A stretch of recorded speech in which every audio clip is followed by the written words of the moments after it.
Maagang nalaglag ang rain or shine sa PBA playoffs. Kahit na may twice to beat advantage nga sila, ay hindi nila kinaya ang Meralco Bolts. At matapos nga nito ay nagretiro na din ang long-time player nilang si Gabe Norwood. At ang focus nga ngayon ni Coach Yeng ay kumuha ng import na malakas para tulungan sila sa Commissioner's Cup.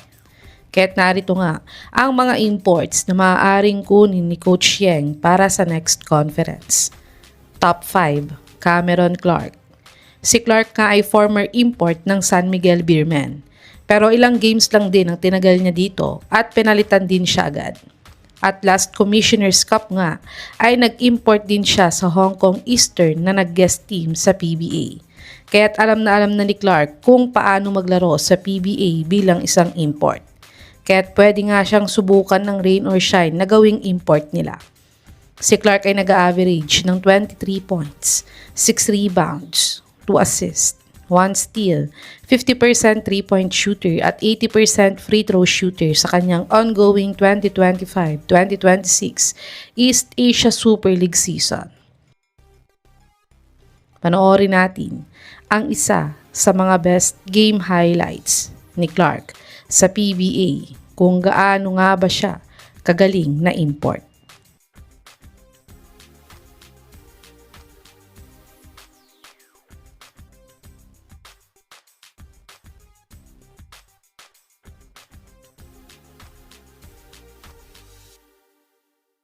Top 4, Samuel Deguara. Si Deguara nga ay mag-i-import ngayon para sa Zamboanga Brilliantes. At ito na nga ang second time niya na mag-i-import siya para sa team na to. Kahit mabagal kumilos si Deguara, ay malaking bagay pa din ang height niyang 7'6". Kahit madaming teams pa din ang kumukuha sa kanya na mag-import.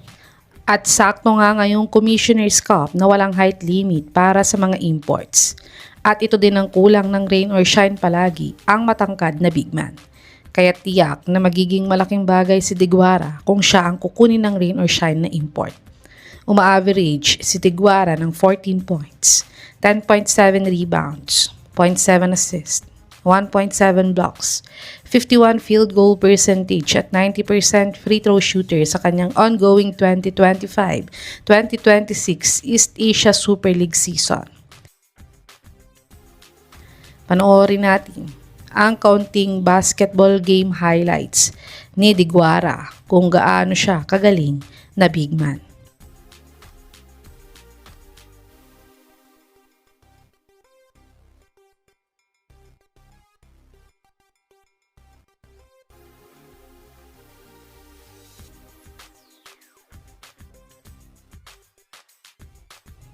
Top 3, Thomas Robinson.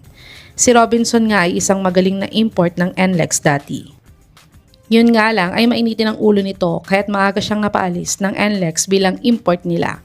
Pero nais pa din naman daw niyang bumalik sa PBA at mag-import ulit dito. At baka dito nga ay pwede siyang subukan ni Coach Yeng na gawing import para sa next conference.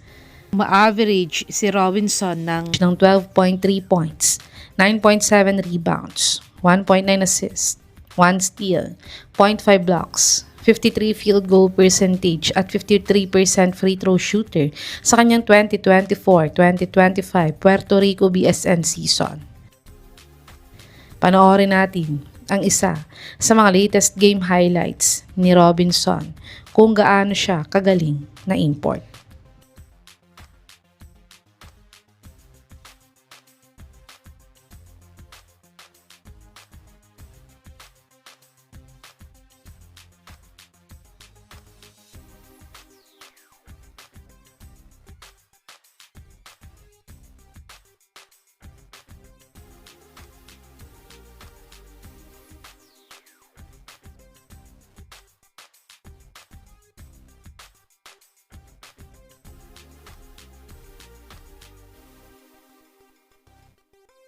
Top 2, Chris McCullough.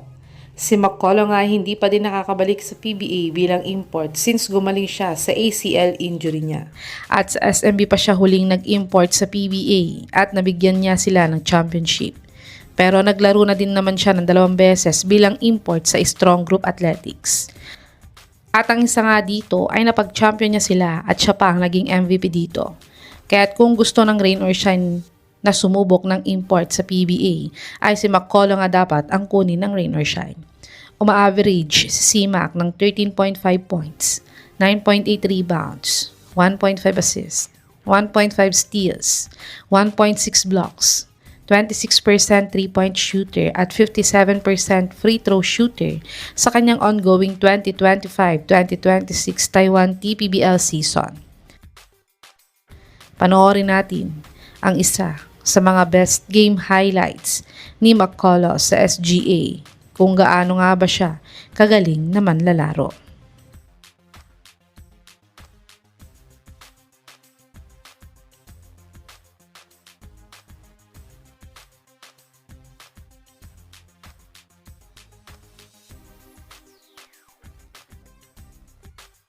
Top 1, Kadim Jack.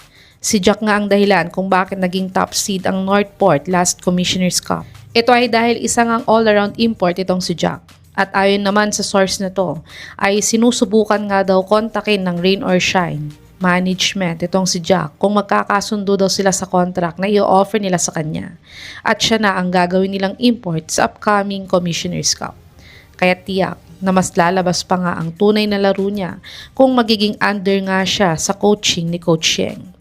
Si Jack ay nag-average ng 31.7 points, 10.7 rebounds, 2 assists, 1.8 steals, 1.2 blocks, 31% 3-point shooter at 69% free throw shooter sa PBA 49 Commissioner's Cup.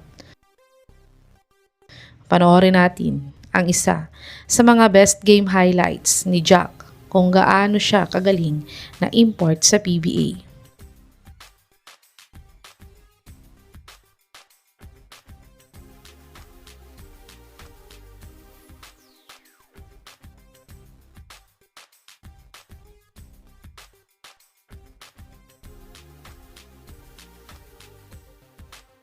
Ito ang mga imports na maaaring pagpilian ni Coach Yeng para sa PBA 50th Commissioner's Cup.